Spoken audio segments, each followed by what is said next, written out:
রাধে রাধে বন্ধুরা, শুভ সকাল। প্রতিদিনের মতোই বলবো, সবার দিনটা ভালো কাটুক এবং আত্মীয় স্বজন যে যেখানে থাকুক সবার দিনটা ভালো কাটুক, আর আমারও সব পরিবারের দিনটা ভালো কাটুক। আজকে অক্ষয় তৃতীয়া, বান্ধবীদের জন্য শুভেচ্ছা, ছোটদের জন্য অনেক অনেক ভালোবাসা, আর আমার মন ভরে আশীর্বাদ রইল, আর বড়দের জন্য শত কোটি প্রণাম।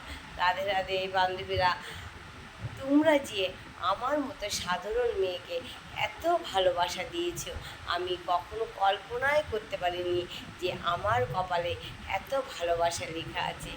রাধে রাধে বান্ধবীরা, যখন মায়ের জন্য মন খারাপ করে তোমাদের সামনে এসে কথা বলি আর তোমাদের কমেন্ট করি, তখন আমার মায়ের অভাবটা অনেকটা মুছে যায়। মনে হয় যেন আমার মা আছে আমার কোথাও আশেপাশে। রাধে রাধে বান্ধবীরা, আমি ভালোবাসার কাঙাল। কেউ যদি একটু ভালোবেসে আমায় কথা বলে, আমি তার জন্য সব কিছু করতে পারি, কিন্তু মাঝে মাঝে আমি ঠকে যাই। কিন্তু আমি ঠকলেও কী হবে, যারা আমাকে ঠকায় তারা খুশি হলেই আমি খুশি। রাধে রাধে বান্ধবীরা, তোমাদের কাছ থেকে আমি যে ভালোবাসা পেয়েছি তা কখনো টাকা পয়সা দিয়ে কেনা যায় না। তোমাদের ভালোবাসা আমার কাছে অমূল্য রতন। রাধে রাধে বান্ধবীরা, রাধে রাধে।